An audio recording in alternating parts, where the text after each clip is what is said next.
Welcome to Peace of Mind for Pet Parents, the podcast by Bright Haven Caregiver Academy. I'm Gail Pope. And I'm Karen Wylie. And together we're here to support you in navigating life with your aging or ill pets. We know how deeply you care for your beloved companions, and we're here to offer guidance, understanding, and resources for this meaningful journey. Each episode, we'll explore topics that address the daily challenges, emotional realities, and choices you face as a pet parent, helping you and your pets find peace, comfort, and joy. Whether it's making sense of a new diagnosis, adjusting to changing needs, or simply seeking a place to feel understood, you're not alone. Thank you for being here with us. Hello, and welcome back to Peace of Mind for Pet Parents. I'm Karen, along with Gail, and of course our executive producer, Callie, who is actually laying down quietly for how many minutes, I guess we'll see. Gail and I've been discussing some of the changes recently taking place in her life and how it reminded me of many feelings I've had at other times. So we're going to talk today about how our lives can change when our life changes to include only one pet rather than many, or perhaps losing that one, and how that can affect your day-to-day life and your process of grief, and how it may be different, not necessarily where one type of grief is easier or more difficult than the other, but just different. So it's what's different when we becomes me. So Gail, as we've been talking about, especially the last couple of weeks, you've been very open about the changes you're going through and the recent losses of both Percy, your cat, and Andy, your dog, and living now with only Ollie, an elder dog, as your only companion animal in the house. So could you start us off and share a little bit about what daily life feels like for you now and how it is that a little different going from a larger furry family as a we to the one? It's hard to answer that because my mind is taking me back and back to how my life has gradually changed over the years, from the sanctuary with 80 to 100 animals to care for and worry about every day to a very gradual decrease, and how the caregiving changed. I think for me, I guess it really goes back to when we moved from the desert back to the sanctuary's original home in Santa Rosa. Everything started to change at that time because we moved here with two very elderly dogs who were both really in quite active hospice care. That was Rosie and Ziggy. And shortly after we arrived here, Rosie died. Richard's health at that time was declining very quickly, and shortly after that, he died. At the same time, Ziggy, the greyhound, adopted Percy, who I've been talking about recently a lot more. So Percy came into my life as Rosie and Ziggy went. And then Andy and Ollie, the two dogs, came into my life. It's almost as though I needed rescuing at that time. If I look back, I didn't realize it at the time, but yes, I did in some ways. But Richard leaving on the human level was the biggest hurdle, because that's when I still had my animals, less than I'd been used to, but they all were needy. I was still a caregiver, but I was suddenly a me and not an us on the human level. Yes. That still bothers me even now. I'm sure anybody living on their own, having lost a spouse, would be right there with me because it's a complete life change. But then Percy died about, I don't know, a month ago now. It still feels like yesterday. Almost 3 weeks. It's 3 weeks. And that hit me very hard because his death was, I guess for me, it was expected on a daily level. I'd got so used to the fact that his health was fragile. I was used to that, but in my mind, he was never, ever going to leave me. So his collapse and death hit me pretty hard. He was strong and really moving through a trajectory at that time without quite realizing it, because in my mind, Richard's leaving had left me as the me and not the us, because the us still was partly there. I think Percy leaving and then Andy going fairly soon afterwards, although his death was expected. He'd been winding down. So emotionally, I grieved with him before he left. I don't feel quite the grief. It's sadness. I am sad. I'm sad to have lost them all. The grief, the really deep grief, was dealt with before. However, now I'm dealing with this that feels very different because now I have one dog. He's deaf and blind. He's very self-sufficient. He's adorable, but he's not a cuddly person. And he was actually a puppy mill dog with Andy. So he's not used to affection. He enjoys it and he'll rub his head. But if I try to sit him on my lap or cuddle him, I don't know what this is. No, I need to get down. I don't have this with me anymore. And I don't have anyone to cuddle. So I'm very much on this pedestal in the middle of my life as a me. And it feels very strange. Percy was such a strong and vital Yeah, personality. he was. As I've gotten to know him the last 2 years via all of our conversations. Of course, his needs were very extreme in a lot of ways in Yeah, terms of caregiving, in that he could not urinate or move his bowels himself. He needed to be expressed and manipulated to help him each day. So you were doing that multiple times every day. That's what was allowing him day to day to survive and thrive. And he did thrive for a very long time, which is certainly a credit to you and part of his very strong will to live and to adapt to change. He had lots of changes to adapt to in his life. he did. But I've heard you mention, as we've been talking about this the last few weeks, that even the lack of sound in the house is different for you, that it's just so quiet. Yes. And for any of us that have multiple pets, I think it's almost impossible to understand because there's chaos. There's some kind of chaos all the time with dogs barking or cats and dogs interacting, either playing or fussing with one another or whatever. There's just sound and activity to respond to all the time. Energy. Yes. The energy in the house is mostly mine, except when it's near dinner time and Ollie is totally present and barking like crazy. That is now, whereas I dreaded it before, and it was a bit of an annoyance, especially for my neighbors at 5:30 in the morning with his ebullient barking. Right. I almost love it because it brings me not only into the present moment, but it brings me joy because it brings energy into the existence. Yes. We all need that. We all need that. Certainly, your role as a caregiver has dramatically changed just in these almost 3 weeks of condensed time in terms of what you needed to do for Percy every single day, multiple times, And Andy too. and managing Andy and Ollie in terms of taking them for their walks or their ride in the stroller. Those were routines and rituals every day that were part of your day, and you organized your consultations around what you needed to Yes. do for them. We'd organize our recording times around that. That's just been part of your day-to-day responsibilities. And now, with Ollie as the one, how are you beginning to see your role or your identity as a caregiver changing? I don't know.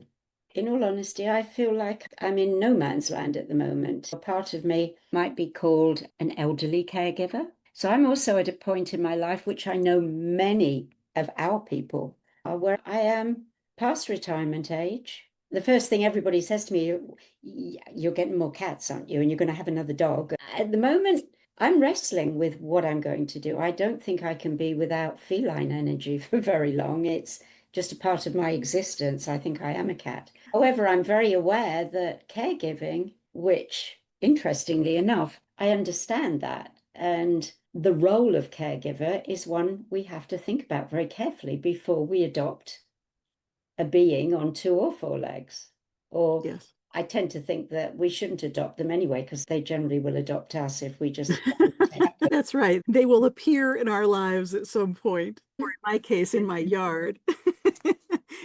Then they become part of my family. Yeah, I think for me, of course, having had many years breeding purebred cats and then having them live to 15 to 20 years beyond their entry into the world, into my arms and my home, it's been a gradual, I guess I should use the word attrition. Somewhere between ages 15 and 20, something would begin to deteriorate. Usually kidney disease would be what would finally take them from us to leave the planet. But I always had somebody, at least somebody, maybe multiple somebodies that I was giving extra care to. Yes. And yet I had the others. You and I have talked about this at various times where we were thinking that our sense of grief or our sense of sadness was different in a lot of ways, perhaps delayed in some ways, because we would be so focused on the caregiving for the elderly one, the one that needed us, that was very sick and about to transition. But when they would physically transition, we still had the others that we had to turn to, and they still needed us every day. There were still things to do. There were still babies to monitor. There were still water bowls to fill and everything else.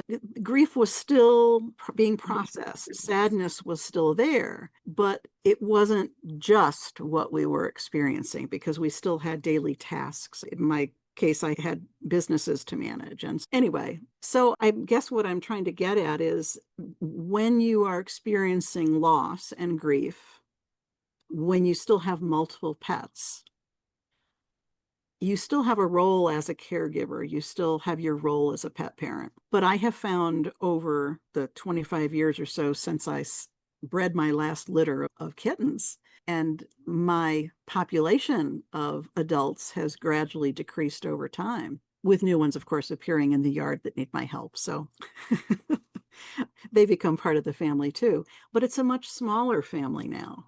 So now I have two Aussies, a 5-year-old and a 7-year-old. Aussies are very active babies, and fortunately, knock on wood, they are very healthy as part of the drive for all that activity.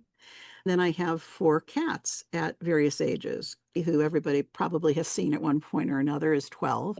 The last time I needed to focus and provide extensive caregiving was with Mr. Hope, who we had for 16 and a half years, but at the end it was hypertrophic cardio, kidney disease, high blood pressure, and a myriad of things requiring pills 3 times a day and very regimented caregiving. And to not have that, it's like suddenly to not have that schedule with Mr. Hope, those few weeks after he left, it was like, my God, I really noticed it.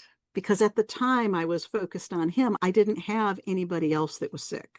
I didn't have anybody else I was monitoring. Everybody else was young and very healthy. Although I still see myself as someone who knows how to be a caregiver, at this moment, I am not a caregiver for any particular pet because I don't have a pet that needs that level of monitoring care. It is definitely an emotional relief to not have that. Tomorrow, anybody needed it, I'll be right there. I know I'm going to do everything I can for my pet, but as I have smaller numbers of pets, I find my sense of self and identity as a caregiver is very different and more pet parent than caregiver. That's going to go back and forth, I think, for me, depending on who might need help. But I think that's something for so many of our listeners and people who watch us on YouTube, is that when we are providing care to a very sick pet, as you were with Percy, for the entire time you had him, you were expressing his bladder and bowels for him multiple times a day, which is a pretty serious undertaking. And then those routines are gone. Yeah. That's, I think, what was the most startling for me as well, is that when the routines are gone, how do you replace those routines? Now, you and I work at home, and so caring for our pets is integrated with everything else we do day to day. For a lot of people who work outside their home, they may lose their pet, but their grief is not necessarily public in every facet of their lives. There could be lots of clients or customers or coworkers that don't necessarily know about their pet. Yeah. So they don't have that opportunity to deal with grief at whenever needed throughout the day. But and sometimes that's a blessing that you have a place to go that is not associated with your pet. Yes, I think I'm really lucky in that respect because the people that I work with, obviously, are all my kind of people. And so I don't have to hide. We did the rose ceremony yesterday and I was reduced to floods of tears, but that's okay. I wouldn't do that in a supermarket. At least I hope I might do. Who knows? But grief is grief. And when you need to let those tears out, the relief is just what your body needs. So it's never going to be easy. I think you brought up a very good point for people who go to work and they work with people that don't understand how much their life has changed. Because it isn't only about the grief, it's about the emptiness, it's about the change of routine and how it affects you. Is there anything about the silence in the house that you've been noticing? How much quieter everything is? Is there any aspect of that feels healing at all? Or is it more of a reminder of the absence of the energy? At the moment, I think it's more of a reminder for me because I would say that to me, the silence is noisy. I don't know if that makes sense, but I wasn't aware of the energy of the house, as it were, before. I was aware of what I was focusing on, my work, the animals.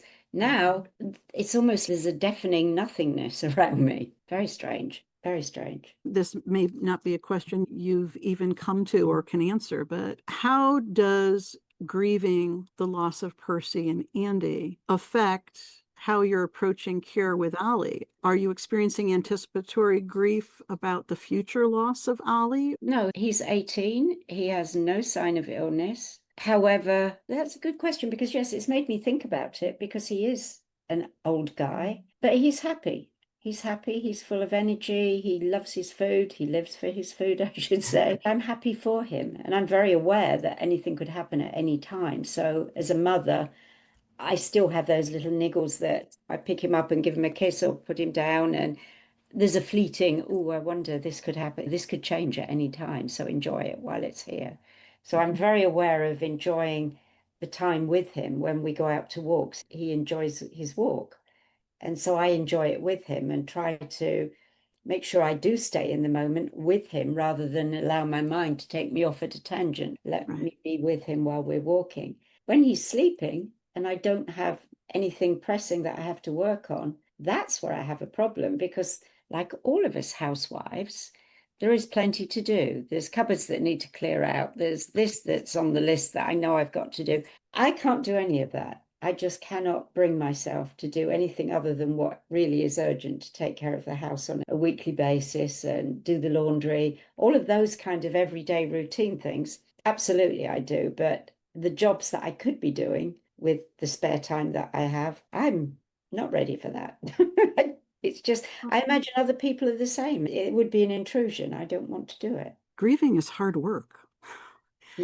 Yes. It really is, even though for so many of us, when whatever the loss is, human or four-footed, it's just an additional layer of stress or pressure, and it's tiring. It affects our energy level of what surplus energy we have to do the house. Or Exactly, yes, you're right. It is about lack of energy. It drains you, and you want to sit and stare at a wall sometimes, and that's okay. it's very okay, Yeah. very needed, Mhm. very much needed so often for as long as you need to. But it is hard work. I think the first time I ever experienced that, and this I'll switch to a human loss, was after my father died and I was 22. You're still at an age where you don't, your parents dying. But I found myself for at least a couple of months more tired than usual, needing more sleep than usual. At the time, it was like, what the heck is wrong with me? I wonder if I need to go to the clinic. I hadn't experienced ongoing grief in that way to have discovered that grief is hard work and it tires your Yeah. body out physically while your mind mentally is working through so much, even if you're not consciously aware of it. It's taking that energy. So we have talked about how different we think or have thought at various times when we've had more animals, how the way we've coped is different than how it is for us as we have fewer animals. Do you think having more animals softens our grief in some way? I don't know. I'm not really sure how to express it. Or does it just change the shape of it? I like that. That's a very nice way of putting it. I've lived a huge part of my life with lots of animals. So before you finished the question, I was definitely like, absolutely, yes, 100%. Now, yeah, I think I would still stick with that because when you love animals and you have a family of animals, a large family of animals, the loss of one is helped by the emotional involvement with the other animals because they also miss that being in the family that is no longer there. They may show it in various different ways, but it's like they're your tribe. Right. As your tribe gets smaller, It doesn't really become more difficult until it gets really small. But when your tribe is just you and one or even two others, now you're looking at something that is going to affect you, I think, emotionally in a different way. Yeah, Having just experienced it, now I am finding that it is affecting me in a different way. Part of me wants to run out and adopt 100 animals and bring them home with me. And I promise I'm not going to do that. I was But going to say, don't do that. Don't do that. We'll have no time for podcast conversations. No exactly, time to be writing anything or teaching anything. it's hard to come face to face with your own self. I think that is part of it. That's interesting. Can you say a little bit more about that? I only just thought of it, but Yeah, you know, yeah. you are faced with your own thoughts when you're used to involving other things and other people, other beings that you're caring for. All of a sudden, that narrows and you're left face to face with yourself. As caregivers, we talk about it all the time. Take care of yourself. Take care of you before you take care of your other Yes. beings. I don't know that I've ever taken a huge amount of notice of that my own self. But now I am face to face with me, and I'm not sure that I know me as well as I thought I did. So I think that's all a part of it because everything changes, so we change too. Yeah. Who are we without all of those animals around? Exactly. When your role or identity is so much associated with having all those animals, it's not just how others look at you, but how you look at yourself.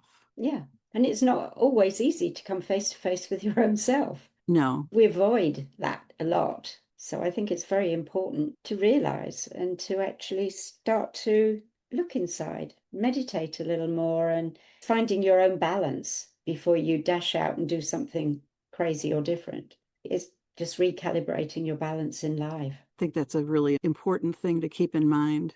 It's making me think of something I know I've shared with you in recent weeks that I keep coming into all sorts of research about how spending time with our pets who look at us with just gaze into our eyes and are giving us all that unconditional love, that it increases our own body's production of dopamine and oxytocin, both of which are related to being able to maintain an equilibrium emotionally and not experience levels of depression. I read about that stuff years ago, but now they're really actually researching it with pet owners and trying to learn more about it. I mentioned to you that I think that explains why so many of our clients who have lost the one pet that they have find coming home from work so difficult because they've lost a source of all that positivity and unconditional love coming to them and allowing their bodies to produce all that dopamine and oxytocin. And if you suddenly don't have that, then you're going to find yourself feeling depressed,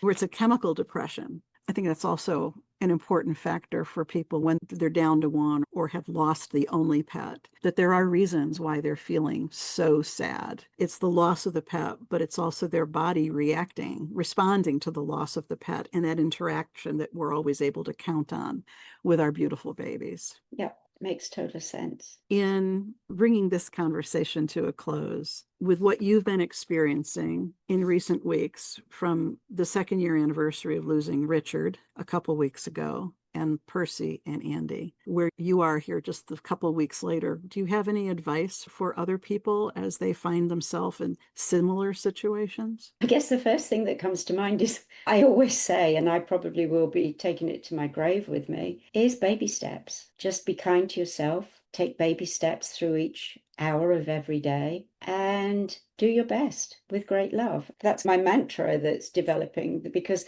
whatever situation I'm put in or find myself in with work or play, they come to my mind because that's all we can all do. When we try to rush at things, it's not going to happen. We have to just find our own balance. So, baby steps and love for yourself and love for others. Oh, that's just beautiful, especially after working with you as I have and being familiar with your philosophy and the advice that you provide your clients and all of us as we record and write, that it's not just focused on grief of the one, but also focusing on re-energizing yourself and figuring out who you are, the new you, without that pet, without that family member, as your life changes. As it is, it's a day-to-day change. That's really wonderful advice. as always, what we always know we're going to get from you. Thank you, Gail, as always. And we thank you for being with us. We do want to mention that our rose ceremony, which is an online celebration of life of our pets, whether you've lost them long ago or recently, our rose ceremony is being held the second Sunday of every month at 2 o'clock Pacific or 5 o'clock Eastern. And it's free and open to everyone. So if you would like to be with others who understand where you're at and how you feel, please consider joining us. You can find information about the rose ceremony and register if you choose at brightpathforpets.com. We thank you for being with us today, and we'll look forward to seeing you next week. Thank you as always. Bye-bye now. Goodbye. Thank you for joining us on Peace of Mind for Pet Parents. We hope today's episode has offered you support and insight as you care for your aging or ill pets. Remember, it's not just about the end, it's about living well at every stage of life. To continue your journey with us, explore more resources at Brighthaven Caregiver Academy's website, brightpathforpets.com, where you'll find guides, assessments, and a caring community of pet parents like you. Until next time, may you and your pets find comfort, connection, and peace in every moment. Take care.